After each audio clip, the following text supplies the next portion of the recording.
Good morning friends. मेरा नाम है चित्रकांत सिंह और मैं एक और वीडियो आज लेके आया हूँ आपके लिए। और आज का हमारा topic one of the famous personalities of India के बारे में है। उनका नाम है गोपाल कृष्ण गोखले।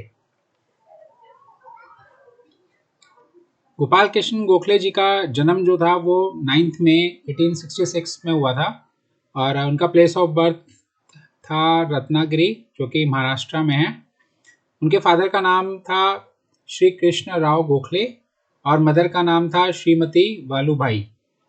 और स्पाउस का उनके दो दो शादियां हुई थी उनकी।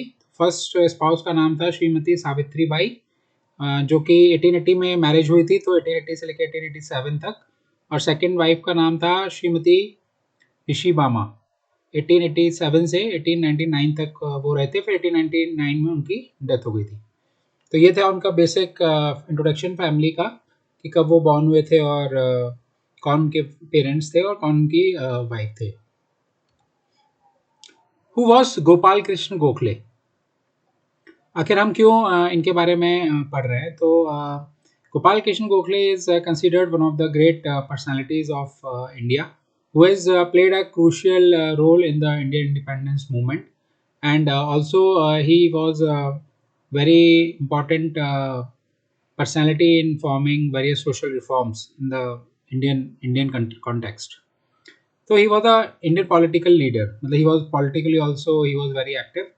और उन्होंने बहुत सारे पॉलिटिकल ऑर्गेनाइजेशंस में, मतलब पॉलिटिकली मतलब बहुत एक बड़े स्केल पे पार्टिसिपेट किया।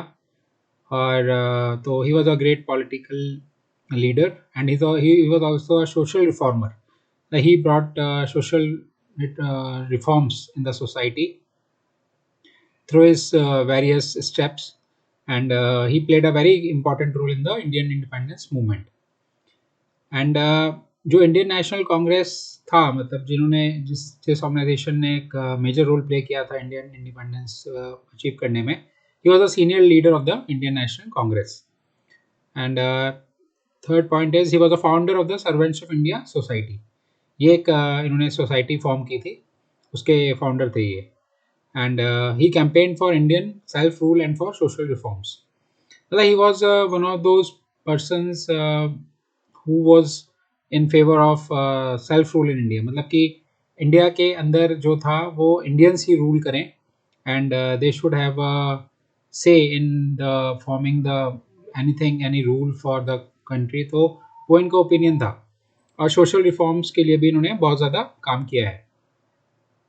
तो ये बेसिक इंट्रोडक्शन था गोपाल कृष्ण गोखले जी के बारे में। और इसी लाइन्स पे अब हम आगे देखेंगे कि इन्होंने क्या क्या किया।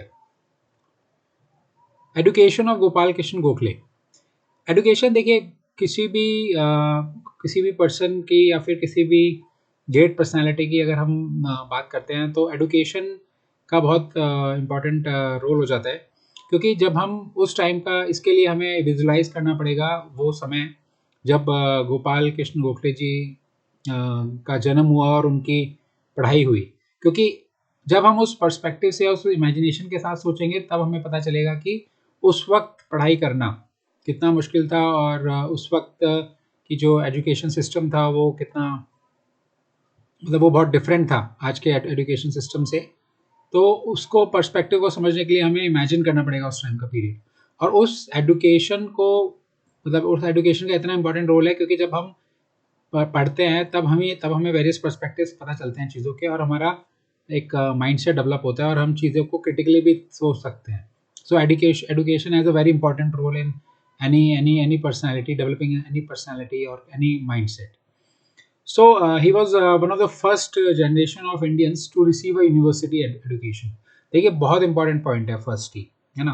अगर इनके बारे में, गोपाल कृष्ण गोखले जी के बारे में आपको ऐसे लिखना हो, सो ये पॉइंट आप मेंशन करिए कि he was one of the first generation of Indians to receive a university education। मतलब यूनिवर्सिटी एजुकेशन को रिसीव करने वाले ये कुछ फर्स्ट इंडियंस में से थे ना, फर्स्ट जनरेशन के में थे ये।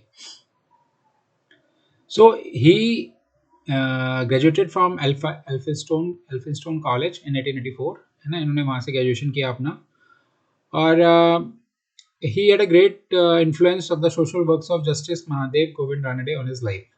एक और बहुत ही इंपॉर्टेंट पर्सनैलिटी हैं इंडिया के, जस्टिस महादेव गोविंद रानडे, है ना, तो उनके काम से भी बहुत ज़्यादा प्रभावित हुए। And he was expose to western political thought. अभी देखिए एडुकेशन से कहाँ फ़ायदा हुआ कि जब इन्होंने पढ़ाई करी और इनको ये पता चला कि वेस्टर्न कंट्रीज़ में क्या आइडियाज़ हैं, या फिर वहाँ के पॉलिटिकली या फिलोसफर्स मतलब क्या कहते हैं, या फिर वहाँ पे किस तरह से चीज़ें हैं, तो उससे उससे फिर पता चला कि अगर वहाँ पे ऐसा हो सकता है तो फिर हमारे यहाँ क्यों नहीं होना चाहिए, या फिर वहाँ पे अगर इंडिपेंडेंस है तो हम गुलाम क्यों हैं, है ना, हमें इंडिपेंडेंस क्यों नहीं मिली। तो उन या फिर वहाँ पे किस तरीके से रूल हो रहा है, या फिर जो भी आपके वहाँ पे किस तरह से गवर्नमेंट रूल करती है, तो हम इसी तरह से इंडिया में क्यों नहीं रूल करती।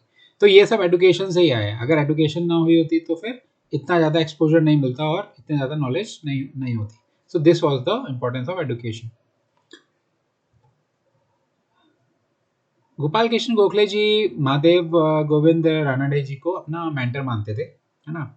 सो he started working with Ranade in the Poona Sarvajanik Sabha. Mahadev Govind Ranade जी ने एक पूना सार्वजनिक सभा का गठन किया था, तो ही स्टार्टेड वर्किंग विद रानडे। और फिर वो बाद में उसके पूना सार्वजनिक सभा के he became secretary also at a later point of time. And he regarded Mahadev Govind Ranade as his guru. वो उनको अपना गुरु मानते थे, है ना। तो कोई भी चीज़ होती थी तो उनसे पूछ के करते थे, और मतलब उनकी सलाह लेके ही काम करते थे, उनके साथ भी काम करते थे, दोनों तरह से। And Gokhale also worked with Ranade in a quarterly journal called सार्वजनिक, है ना। ये इंपॉर्टेंट ऑब्जेक्टिव क्वेश्चन है, पूछा जा सकता है, इसलिए हमें दोनों ही पॉइंट्स याद रखने हैं कि पूना सार्वजनिक सभा जो था उसका फॉर्मेशन किया था जस्टिस महादेव गोविंद रानडे जी ने, but Gopal Krishna Gokhale worked with him, है ना। एंड हु अगर ये क्वेश्चन आता है कि whom Gopal Krishna Gokhale consider as his guru, तो answer will be Mahadev Govind Ranade, ठीक है। और तीसरा क्वेश्चन आ सकता है कि quarterly journal named as Sarvajanik was started by whom, so it was started with Ranade, and उसमें गोखले जी ने उनको हेल्प किया था, है ना, साथ में काम किया था। अब ये जर्नल्स को इम्पोर्टेंस क्या है कि जर्नल्स की ये इम्पोर्टेंस होती थी कि भाई उस टाइम पे इलेक्ट्रॉनिक मीडिया तो था नहीं, है ना, जैसा आज है वैसा तो था नहीं कि तुरंत से चीज़ें टेलीकास्ट हो गई, तुरंत से न्यूज़ स्प्रेड हो गई। तो उस टाइम का दौर था जर्नल्स, मतलब लिखा जाता था, है ना, मतलब रिटन जो भी कम्युनिकेशन था वो रिटन होता था। तो उसमें जो भी उस टाइम के क्वेश्चंस हुआ करते थे या फिर जो भी इश्यूज हुआ करते थे ना, तो उस उनको ग्रेट मतलब उसमें डिस्कस किया जाता था जर्नल्स में कि ये क्वेश्चंस हैं, पब्लिक की ये प्रॉब्लम्स हैं, और उसको मतलब इसका ये सॉल्यूशन होना चाहिए, या फिर पब्लिक ऐसा चाहती है। तो वो जर्नल्स में लिखा जाता था उस टाइम पे, तो इसलिए जर्नल्स की इतनी इंपॉर्टेंस थी, है ना। तो ये हमें समझना ज़रूरी है। तो ये सब हम इमेजिनेशन से ही समझ सकते हैं।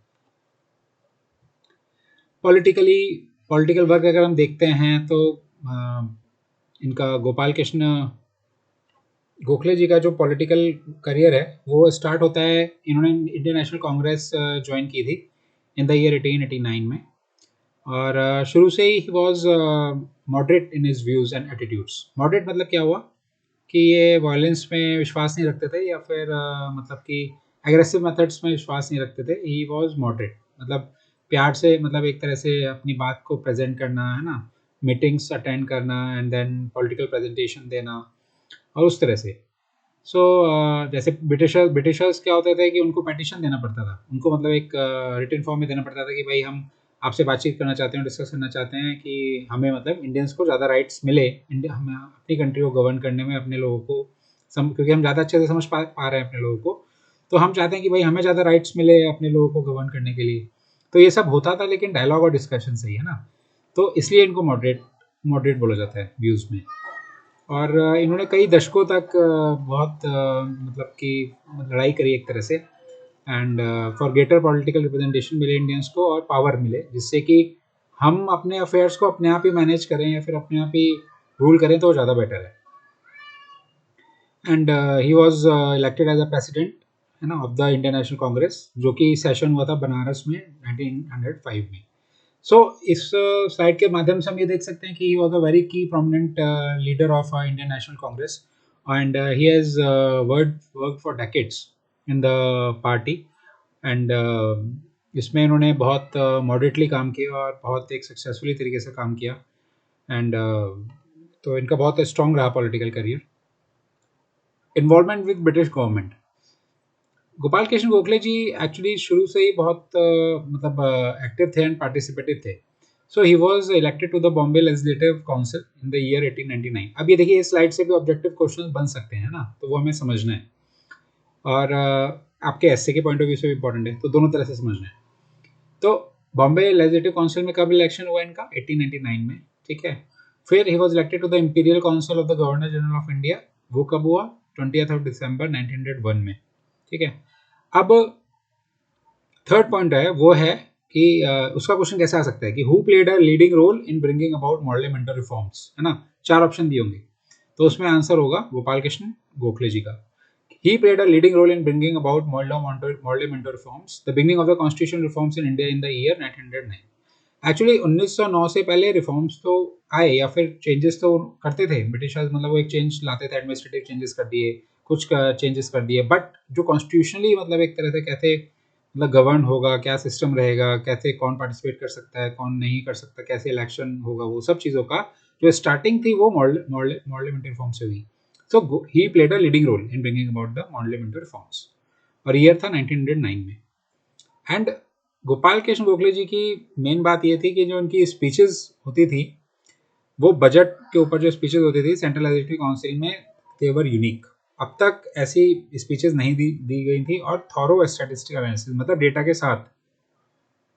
So he was very prompt and very his speeches were very you can say they were very good, with proper theoretical statistical analysis के साथ present करते थे अपनी speech को.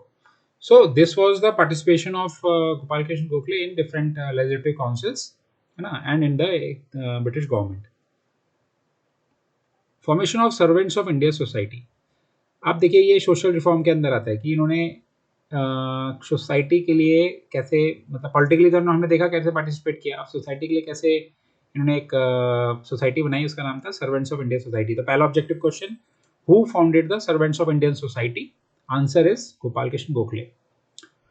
तो इन्होंने 1905 में सोसाइटी का बनाया, एंड एम क्या था? For the expansion of Indian education. क्योंकि इनको पता था कि इंडियन मतलब एजुकेशन अगर जितना ज़्यादा स्प्रेड होगा, उतना ज़्यादा ही हम लोगों को समझा पाएंगे कि क्या अभी मतलब प्रॉब्लम्स हैं जो गवर्नेंस हो रहा है ब्रिटिशर्स के द्वारा, और क्या क्या चेंजेस हम चाहते हैं. सो द दिस जो सोसाइटी थी, इन्होंने जो लोगों को ट्रेन किया, तो उसमें क्या था कि भाई हमें अपने कंट्री को सर्व करना है ना, रिलीजियसली सर्व करना है, और कॉन्स्टिट्यूशनल तरीके से करना है, मतलब शांतिप्रिय तरीके से करना है, मॉडरेटली, है ना. तो हम कॉन्स्टिट्यूशनली तरीके से कैसे कर सकते हैं कि जो लेजिस्लेटिव काउंसिल है उसका मेंबर बन जाओ, या फिर कहीं पे कोई इलेक्शन हो रहा है तो उसमें मेंबरशिप हमें लेनी है. उस तरह से हम कॉन्स्टिट्यूशनल तरीके से अपनी बात कह सकते हैं, और कल को प्रोटेस्ट भी मतलब कर सकते हैं अगर चीज़ें हमें ठीक नहीं लग रही तो. और इसके लिए इन्होंने मोबाइल लाइब्रेरीज का ऑर्गेनाइज किया, स्कूल्स फॉर्म किए, और ऐसे स्कूल्स फॉर्म किए जो कि नाइट क्लासेस भी देते थे, मतलब रात में क्लासेस होती थी. किन लोगों के लिए? जो लोग फैक्ट्रीज में काम करते थे.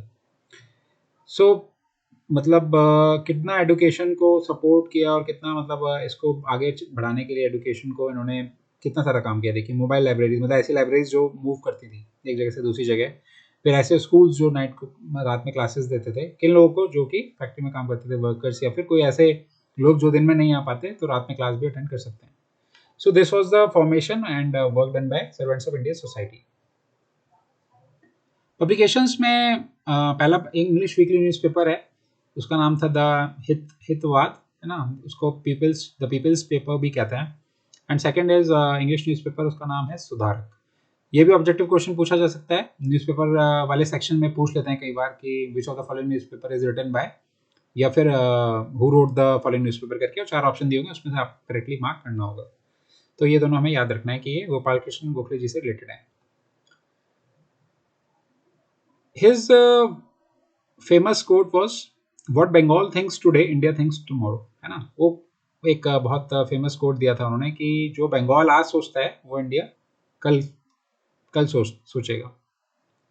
या फिर पहले बंगाल की में जो थिंकिंग होती है, मतलब जो वहाँ पे एक आइडिया जनरेट होता है, वो उस पर हम इंडिया कल को काम करता है या फिर कल को सोचता है, उस तरह से.